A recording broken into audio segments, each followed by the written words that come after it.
Welcome back to the Broad Street Benchwarmers podcast. My name is Adam Den, Ethan Lividitis, and Michael Kormelos are here with me.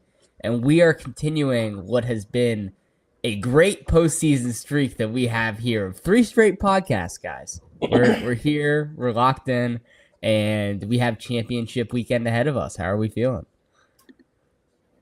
Significantly worse than I wish I was feeling. I just hope we disagree mightily in this because every time I can't think of other than the Rams game, which like the Rams Panthers, it's always been like a curse. So yep. The cursed graphics will continue to go out on the Instagram, so be on the lookout. But it has not gone well. Michael, how are you recovering in these days after we cursed your football team? I haven't. Okay. I hope you guys get Good to know. Good to know. Yes, that is certainly a possibility. I know we've discussed a potential coaching podcast in the weekend between the Super Bowl, so be on the lookout for that as we go along. But we should get started with what's going to be an incredibly exciting weekend, and that weekend is going to start at 3 o'clock. Tony Romo, guys. Gotta love Tony Romo in the 3 o'clock window.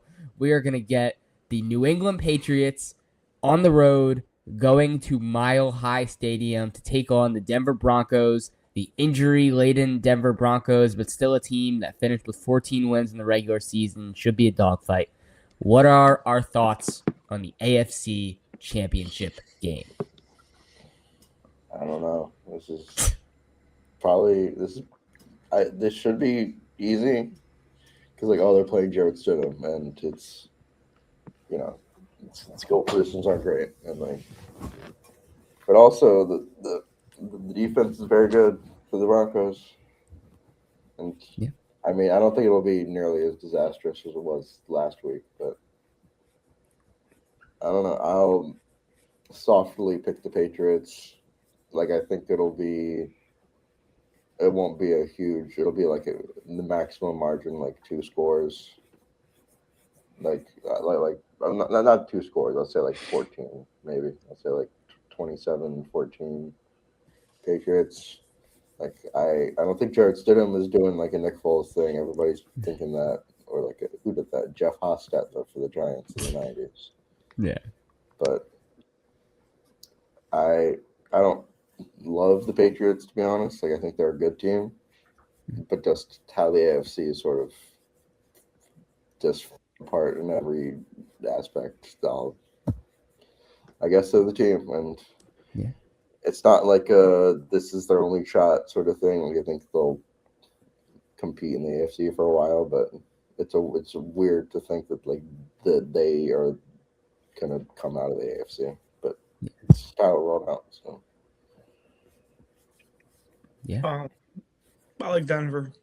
It's very. I'll play the devil's advocate. I mean, as long as Jarrett Stidham can do what Sean Payton needs him to do, which is get the ball out quickly, get the ball to the guys in space, let the run game do their thing. I really don't see this offense taking too much of a hit.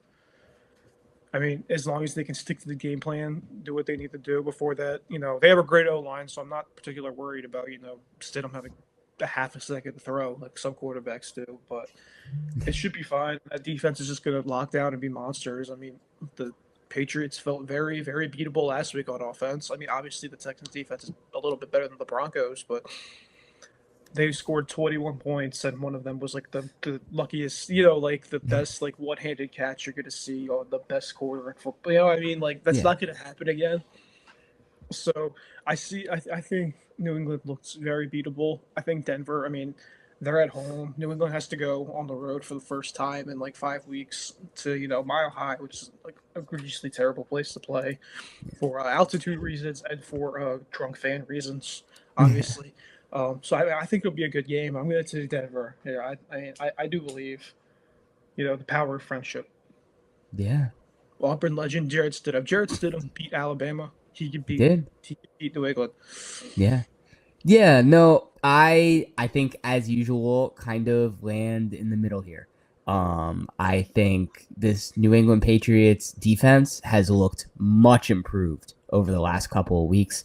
Now, granted, that is in 2 matchups against 2 of the worst offensive lines that we've seen in a postseason in the past like half decade. But it's, their ability of their interior pass rush to really get things done and how great they've been in man coverage over the course of these last couple of weeks. Christian Gonzalez is playing like the best corner in football, and the Texans tried to attack Carlton Davis all day, and it just didn't really work out that way. And so I think I trust this defense to be able to win that matchup against the Broncos offense pretty handily, especially given Stidham and the lack of a quarterback run game for Denver, which was so essential to what they were able to do on Saturday, a week ago. Now, where I think I'm a little worried for them on offense is that J.K. Dobbins could return for this game. And that's a big deal for the Broncos run game. They haven't really found themselves in any way in the run game in the past weeks with R.J. Harvey running the football. I think if he's able to be a true power back for them in a way that, this New England front has at times struggled against, especially against under center runs, that could be a difference. And then on the other side of the football, I think there's a sneaky advantage actually for Denver just in the way these 2 Patriots tackles have played over the past couple weeks. They are one of the fastest get off pressure teams in the entire NFL. I think that Houston defense, they're a great pressure team, and Michael can advocate for this, but Danielle Hunter isn't necessarily beating you off the line of scrimmage. He's outpowering you off the line of scrimmage. And this Broncos defensive line is just fast. And so I think they're going to be able to get a lot of quick pressures, force Jarrett Stidham to get the ball out quicker force Drake May to get the ball out quicker than he has had to over the past, and then just play the stout man coverage that they have all season. Pat Surtain and Riley Moss on both sides that have been awesome.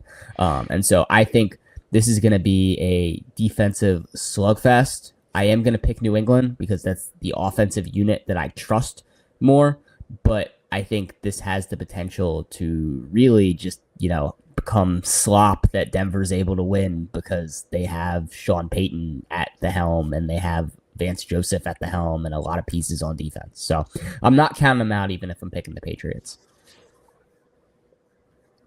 So yeah, we can move on to what I think is maybe the best playoff game that we've seen in the past decade. Can we think of another example? I mean, I can think of 4 different Bills Chiefs games. Yeah. Bengals Chiefs, or any game that actually has involved the Chiefs didn't play the Miami Dolphins. Maybe, but on both sides of the ball, Kansas City, right? Like on both sides of the ball, with how talented these teams are, can you think of a better example?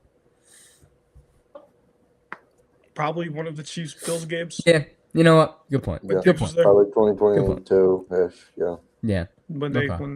When they went back and forth for the last 2 minutes of the game, scored 30 points combined. Yeah, that was pretty cool. Yeah. You know what? I'll take my looks for that one. But it will be a fun one. I think it's an amazing game. Yeah. The Seahawks and the Rams set to show down in the NFC Championship game in Seattle. I have been waiting for this one for weeks. I know you guys have been waiting for this one for weeks. What are our thoughts on the NFC Championship? I mean, I just think the Seahawks are like the best team left by a pretty sizable margin. I think just on both sides of the ball, they're elite. I know people are like, oh my God, they're losing Zach Charbonnet. And I think that's fine, but playoff Kenny, man. Playoff Kenny, he's kind of balling out. And yeah, I mean, the Rams line has played good, but I mean, come on, the Seattle defense is, I mean, you can put them up against Denver, but I think they're better. I think they're pretty firmly better. And yeah. I like the Rams. I think they're a quality team, but I think the Seattle team's like something really special. So I'll take them by, again, probably same margin, like 10, 15 points. But like, obviously, I don't think it'll be a shootout because the 2 very strong defenses. But yeah, I think Seattle's just they've got it. Like they're like the only real team that I can really say that about, and yeah, that's why they're here. So yeah. Absolutely. I like both teams here. I mean, I think it's going to be a great game. Obviously, anybody looking at this, like on paper, this is obviously one of the better playoff games we've seen in a long time. My first point is I'm just going to go back to what I referenced last week. The 49ers would have won that game if they had to force Sam Darnold to do something. Obviously, they didn't do that at all because they were up 14-0 before that. Weren't they up 14-0 before Sam Darnold even touched the ball or something like that? 7-0. Like 7-0. They were up 7-0, but they had the ball like very nice, like field position. Like he threw 17 passes. Drew Lock was in the game by the beginning of the fourth quarter. Like, it was a blowout. I think I'm gonna just once again say if the Rams can force Sam Darnold to have to not be a game manager in here, it could get frisky for Seattle. That Seattle defense is great. But so this Rams defense really isn't bad. That Rams front seven is great, in my opinion. They've been playing great all year, and I think it's going to be a big adjustment for Seattle going from playing, the injured, high school JV team down the street to playing an actual NFL defensive line. They could get. I mean, the O-line really didn't perform well when they played a couple weeks ago. Thursday Night Football was in Week 15. Yeah, something like that. I mean, everybody knows what I'm talking about. So I think a lot of people are just saying Seattle's unstoppable. Seattle's unstoppable. Blah blah blah blah blah. Like the Rams are very damn close to being unstoppable too. They were within 3 points of being the home team in this game. I think we're having a much different conversation if the Rams score 3 more points in Seattle 4 weeks ago or whatever. So I'm not going to just sit here and tell you Seattle's going to take this game by 10. Like no shade, but like they're not going to. There's no chance. I don't think Seattle wins this game by more than 3 points if they win the game. I'm going to take the Rams. I mean, Matt Stafford has been the best quarterback in the league all year, without a doubt. He's the MVP. This offense looks amazing. We'll do that next week. Puka's got 1,700 yards. Like that, I mean. This defense, the secondary seems to hold up. The San Francisco secondary was able to hold Jackson Smith and Jigba to 16 yards. What can the Rams secondary do? This is a legacy game for our boy Emmanuel Forbes. Chris Shula is he going to play? I imagine. I think he might not play. He got hurt in the last game. Let me check. Hold on.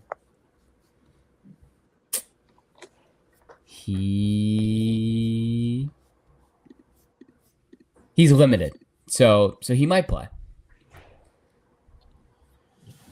So what I mean, like Chris Shula just got to scheme.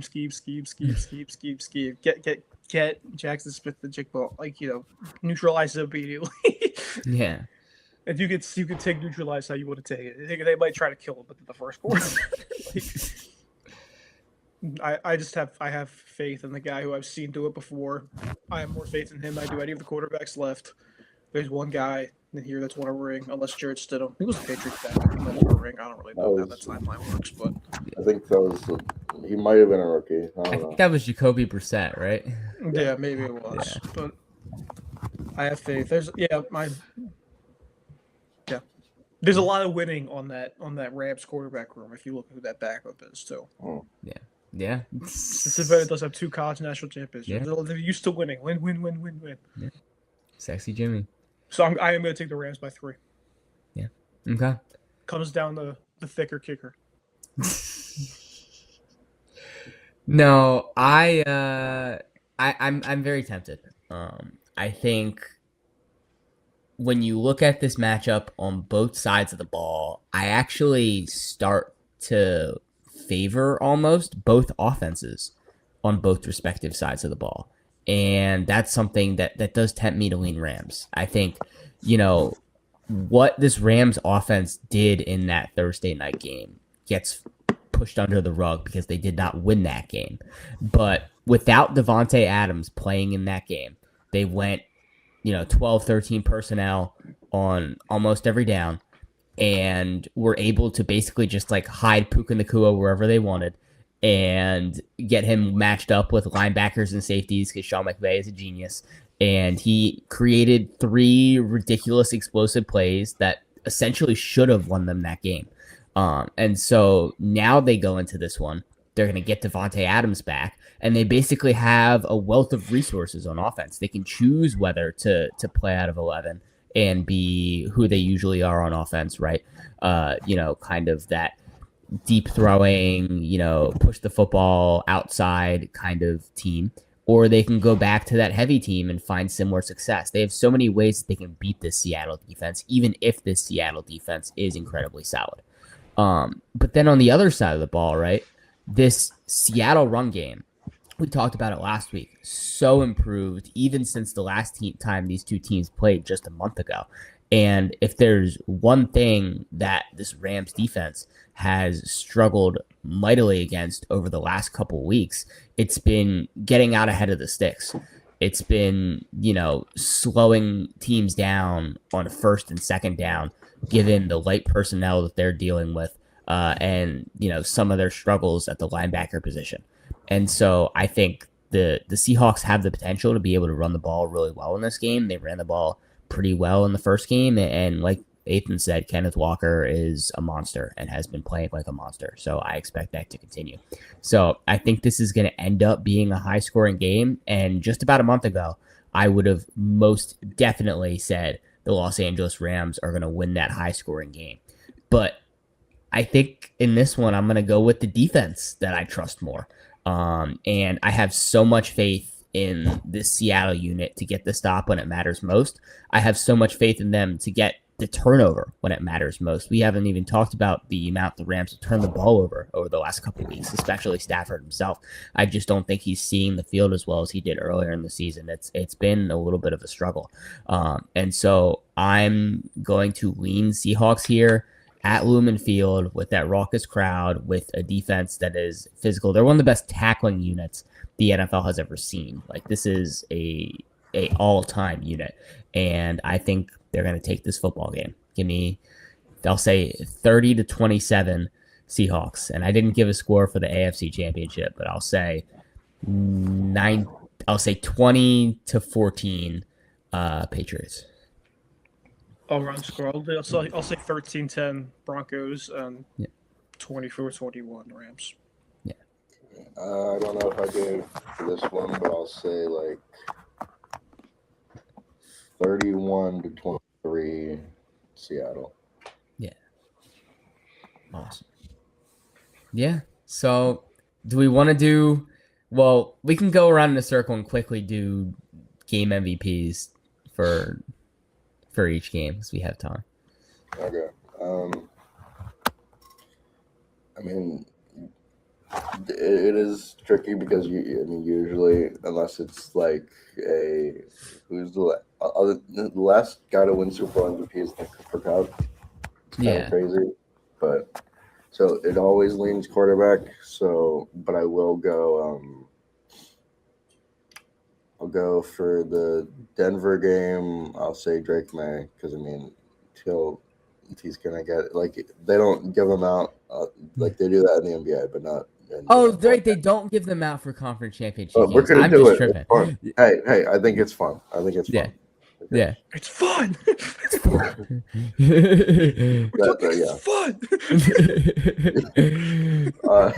So Drake May for the AFC and NFC.